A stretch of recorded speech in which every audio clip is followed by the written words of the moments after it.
House Democrats are heading toward the 100th day of Donald Trump's presidency with the kind of feel-good unity they haven't experienced since the election.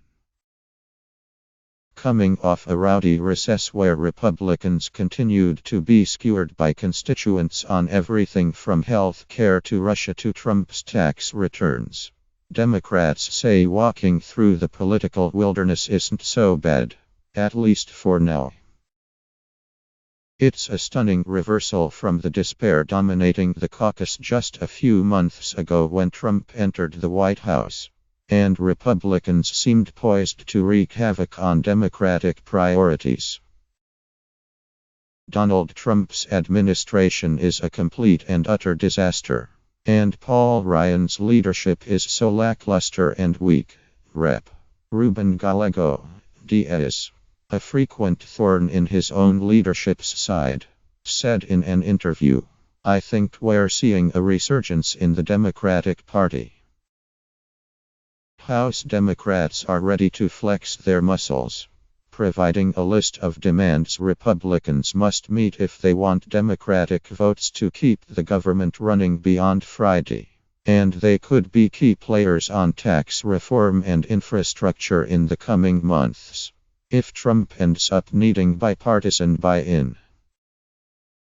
"It's a great time to be a Democrat," said Virginia Rep. Jerry Connolly, warning Republicans that even if they do achieve some of their biggest goals, like dismantling Obamacare, they will pay at the polls. "We know we're going to lose some battles between now and 2018, but every one of those losses costs the other side votes," he said.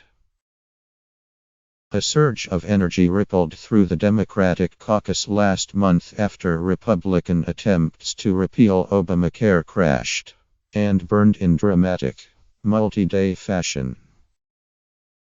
The party is also bolstered by its competitive streak in a pair of special elections in long-held GOP districts in Georgia and Kansas, which they hope could signal a Democratic wave in 2018.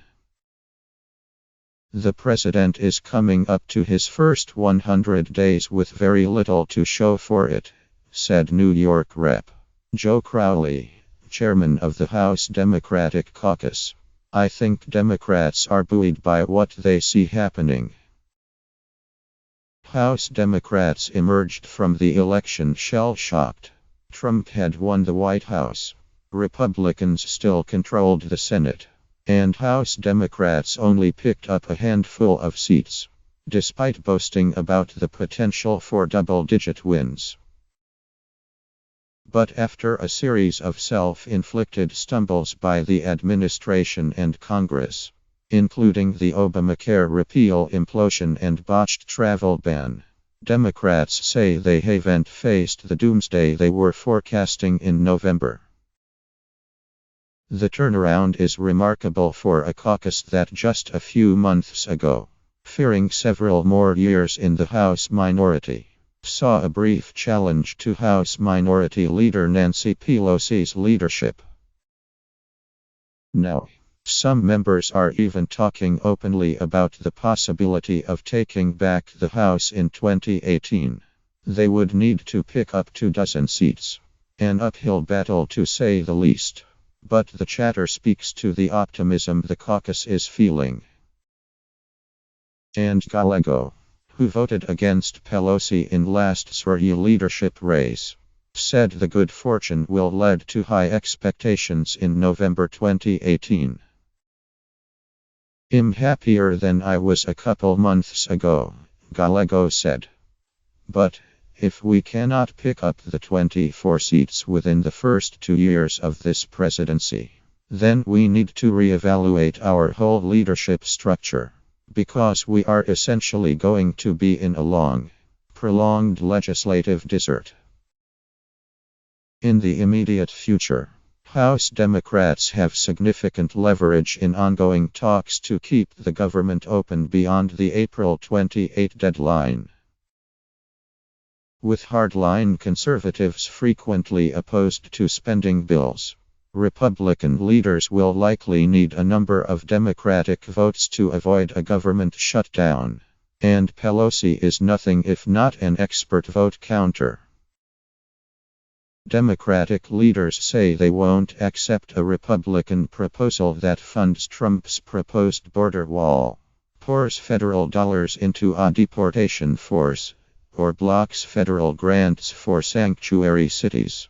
All top priorities for a White House looking for its first big legislative win.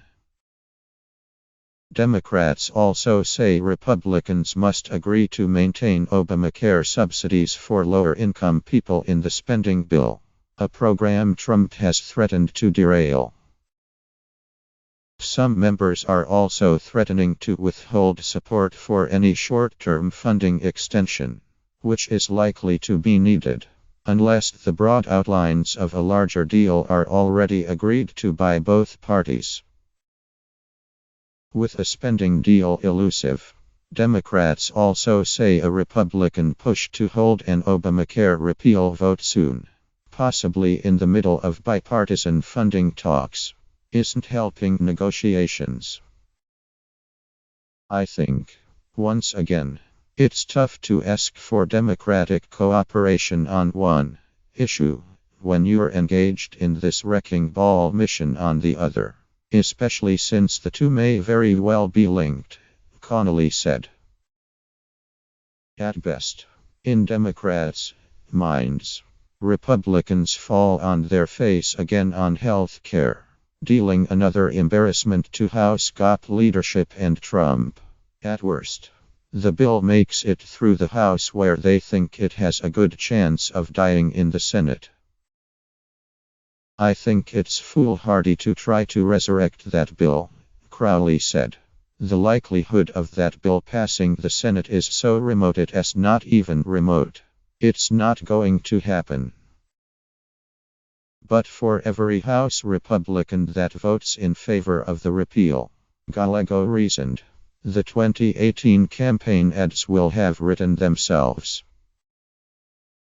Voting for an Obamacare repeal gives us our specific targets, Gallego said. If they want to write their own obituaries, we shouldn't get in the way of that.